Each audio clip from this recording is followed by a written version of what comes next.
ಸಮಾಜದಲ್ಲಿ ಬಯಸುವ ಬದಲಾವಣೆ ಮೊದಲು ನೀವಾಗಿರಿ. ಮಾನ್ಯ ನ್ಯಾಯಾಧೀಶರೇ, ಗಣ್ಯಮಾನ್ಯರೇ ಹಾಗೂ ನನ್ನ ಎಲ್ಲ ಸ್ನೇಹಿತರೆ, ಎಲ್ಲರಿಗೂ ನನ್ನ ನಮಸ್ಕಾರ. ಇಂದು ಈ ಪ್ರಜಾಪ್ರಭುತ್ವದ ಅಂಗವಾಗಿ ಹಮ್ಮಿಕೊಂಡ ಭಾಷಣ ಸ್ಪರ್ಧೆಯಲ್ಲಿ ನನ್ನ ಭಾಷಣದ ವಿಷಯ ಗಾಂಧೀಜಿಯವರ ಸಿದ್ಧಾಂತಗಳು ಹಾಗೂ ಚಳವಳಿಗಳು. ಮಹಾತ್ಮ ಗಾಂಧೀಜಿ ಎಂಬ ಹೆಸರು ಬರೀ ವ್ಯಕ್ತಿಯ ಹೆಸರಲ್ಲ, ಅದು ಒಂದು ಚಿಂತನೆ, ಒಂದು ಹೋರಾಟ, ಒಂದು ಮಾರ್ಗದರ್ಶನ. ಬನ್ನಿ ಅಂತಹ ಮಹಾತ್ಮ ಸಿದ್ಧಾಂತಗಳ ಕುರಿತು ನಾವಿಲ್ಲಿ ತಿಳಿಯೋಣ. ಗಾಂಧೀಜಿಯವರ ಮೊದಲನೇ ಸಿದ್ಧಾಂತವೇ ಅಹಿಂಸೆ. ಅಹಿಂಸಾ ಪರಮೋ ಧರ್ಮ. ಗಾಂಧೀಜಿಯವರ ಪ್ರಕಾರ ಅಹಿಂಸೆ ಅಂದ್ರೆ ಬರೀ ಹಿಂಸೆಯಿಂದ ದೂರವಿರುವುದು ಮಾತ್ರವಲ್ಲ, ಅದು ನ್ಯಾಯ, ಪ್ರೀತಿ, ದಯೆಯಿಂದ ಬೇರೆಯವರನ್ನ ಗೆಲ್ಲುವ ಶಕ್ತಿ ಅಂತ ಹೇಳ್ತಾ ಇದ್ರು. ಗಾಂಧೀಜಿಯವರು ಎಂತ ಅಹಿಂಸವಾದಿ ಅಂದ್ರೆ ಅವರನ್ನ ನಾಗರ ಮೂಡಿಸಿ ಗುಂಡಿಕ್ಕಿ ಕೊಂಡರೂ ಸಹ ಅವರ ಬಾಯಿಂದ ಬಂದಿದ್ದು ಹಿಂಸೆಯ ಪದ ಅಲ್ಲ, ಕೆಟ್ಟ ಪದ ಅಲ್ಲ, ಬದಲಿಗೆ ಹೇ ರಾಮ್ ಎನ್ನುವ ಅದ್ಭುತ ಪ್ರಾರ್ಥನೆ. ಇದರಿಂದ ನಮ್ಗೆ ಗೊತ್ತಾಗುತ್ತೆ ಗಾಂಧೀಜಿಯವರ ನರ ನಾಡಿಯಲ್ಲಿ ಕೂಡ ಅಹಿಂಸೆ ಇತ್ತು ಅಂತ. ಇನ್ನು ಅವ್ರು ಹೇಳ್ತಾರೆ ಅಹಿಂಸೆ ಬಲಹೀನರ ಆಯುಧವಲ್ಲ, ಅದು ಬಲಿಷ್ಠರ ಆಯುಧ ಅಂತ. ಗಾಂಧೀಜಿಯವರ ಮುಂದಿನ ಸಿದ್ಧಾಂತವೇ ಸತ್ಯ. ಸತ್ಯಂ ಸರ್ವೋತ್ತಮಂ. ಗಾಂಧೀಜಿಯವರ ಪ್ರಕಾರ ಸತ್ಯ ಅಂದ್ರೆ ಬರೀ ಮಾತಲ್ಲ, ನಾವು ಮಾಡುವ ಕಾರ್ಯದಲ್ಲಿ ಸತ್ಯನಿಷ್ಠೆ ಇರಬೇಕು, ನಮ್ಮ ಮನಸ್ಸಲ್ಲಿ ಕೂಡ ಸತ್ಯ ಇರಬೇಕು ಅಂತ. ಅವ್ರು ಹೇಳ್ತಾರೆ ಸತ್ಯವೇ ನನಗೆ ಸಾರ್ವಭೌಮ ತತ್ವ, ಅದರಲ್ಲಿ ಉಳಿದ ಎಲ್ಲಾ ತತ್ವಗಳು ಸೇರಿಕೊಂಡಿವೆ ಅಂತ. ಇನ್ನು ಅವರ ಆತ್ಮಕಥೆ ಹೆಸರು ಕೂಡ ಮೈ ಎಕ್ಸ್ಪೆರಿಮೆಂಟ್ಸ್ ವಿತ್ ಟ್ರೂತ್. ಗಾಂಧೀಜಿಯವರ ಮುಂದಿನ ಸಿದ್ಧಾಂತವೇ ಸತ್ಯಾಗ್ರಹ. ಅಹಿಂಸೆ ಮತ್ತು ಸತ್ಯದಿಂದ ಹೋರಾಡುವುದೇ ಈ ಸತ್ಯಾಗ್ರಹ. ಸತ್ಯಕ್ಕಾಗಿ ಆಗ್ರಹಿಸುವುದೇ ಈ ಸತ್ಯಾಗ್ರಹ. ಗಾಂಧೀಜಿಯವರ ಸತ್ಯಾಗ್ರಹದ ಶಕ್ತಿಗೆ ಚಂಪಾರಣ್ಯ ಸತ್ಯಾಗ್ರಹ ಹಾಗೂ ಕೇರಳ ಸತ್ಯಾಗ್ರಹಗಳೇ ಉತ್ತಮ ಉದಾಹರಣೆಗಳು. ಇನ್ನು ಮುಂದಿನ ಸಿದ್ಧಾಂತವೇ ರಾಮರಾಜ್ಯ.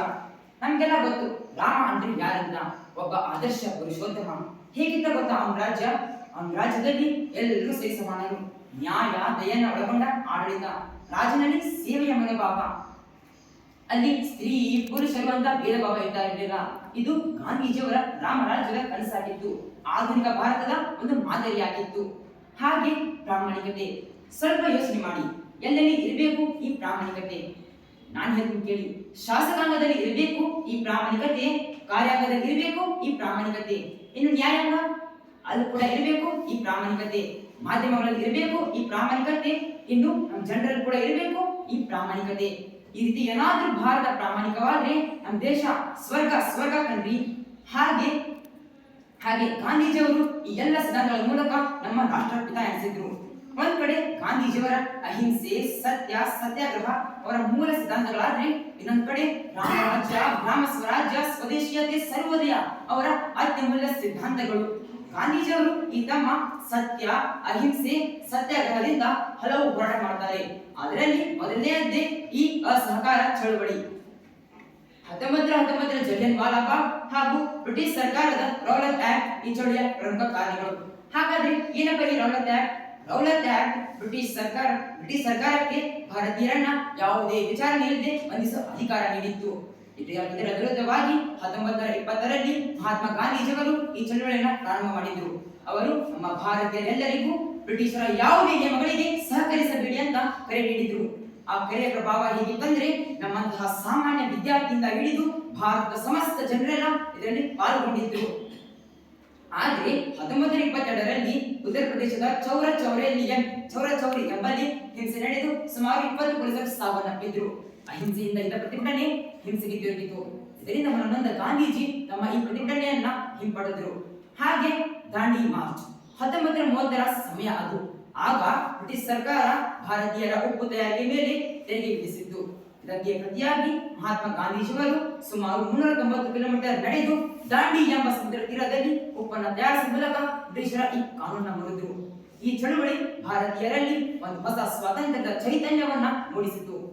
ಹಾಗೆ ಗಾಂಧೀಜಿಯವರ ಮುಂದಿನ ಚಳವಳಿಯೇ ಕ್ವಿಟ್ ಇಂಡಿಯಾ ಚಳವಳಿ. 1942ರಲ್ಲಿ ಬ್ರಿಟಿಷ್ ಸರ್ಕಾರ ಕಳಿಸಿದ ಕ್ರಿಪ್ಸ್ ಕಮಿಷನ್ನ ಕೆಲವು ನಿರ್ಧಾರಗಳ ವಿರುದ್ಧ ಈ ಚಳವಳಿ ಪ್ರಾರಂಭ ಆಯಿತು. ಆಗ ಗಾಂಧೀಜಿಯವರು ಬ್ರಿಟಿಷರೇ ಭಾರತ ಬಿಟ್ಟು ತೊಲಗಿ ಅಂತ ಎಚ್ಚರಿಕೆ ನೀಡಿದ್ರು. ಹಾಗೆ ಇನ್ನು ನಮ್ಮ ಜನರಿಗೆ ಡೂ ಆರ್ ಡೈ, ಮಾಡು ಇಲ್ಲವೇ ಮಡಿ ಅಂತ ಕರೆ ನೀಡಿದ್ರು. ಅಂದು ನೀಡಿದ ಆ ಡೂ ಆರ್ ಡೈ ಕರೆ ಇಂದು ಕೂಡ ನಮಗೆ ಒಂದು ಮೋಟಿವೇಶನ್ ಬೋರ್ಡ್ ಆಗಿ ಉಳಿದಿದೆ. ಇಲ್ಲಿ ಇದನ್ನು ಗಮನಿಸಬೇಕಾದ ಏನಂದ್ರೆ, ಗಾಂಧೀಜಿಯವರು ಏನಾದ್ರೂ ಕರೆ ನೀಡಿದ್ರೆ ಯಾವುದೇ ಜಾತಿ, ಧರ್ಮ, ಭೇದ ಅನ್ನದೆ ಎಲ್ಲರೂ ಬರ್ತಾ ಇದ್ರು.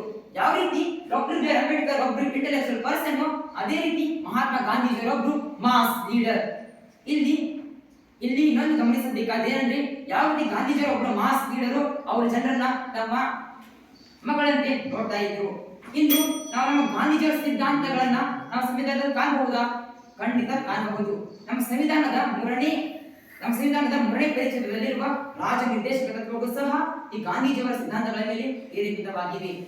ಹಾಗೆ ನನಗೆ ಈಗಿನ ಸಮಾಜ ನೋಡಿದ್ರೆ ಆಘಾತ ಆಗ್ತಾ ಇದೆ. ಪ್ರತಿಭಟನೆಗಳು ಮೊದಲಿನಂತೆ ಇಲ್ಲ, ಅವು ಹಿಂಸೆಗಳ ಮೂಲಗಳಾಗಿ ಉಳಿದಿವೆ. ಯಾಕೆ? ನಾವು ಅಹಿಂಸೆಯಿಂದ ಪ್ರತಿಭಟಿಸಬಹುದಲ್ವಾ? ಶಾಂತಿಯಿಂದ ಹೋರಾಡಬಹುದು ತಾನೇ? ಖಂಡಿತ ಹೋರಾಡಬಹುದು. ಇದರ ಅರಿವು ಮೊದಲು ನಮ್ಮ ಈ ಜನರಿಗೆ ಬೇಕಾಗಿದೆ. ಹಾಗೆ ನಮ್ಮ ಸಮಾಜಕ್ಕೆ 3 ಸಿಗಳಾದ ಕ್ರೈಮ್, ಕರಪ್ಷನ್, ಕ್ಯಾಸ್ಟ್ನಿಂದ ಮುಕ್ತಿ ಬೇಕು. ಇದಕ್ಕೆ ಗಾಂಧೀಜಿಯವರ ಸಿದ್ಧಾಂತಗಳ ಅಳವಡಿಕೆ ಅತ್ಯಗತ್ಯ.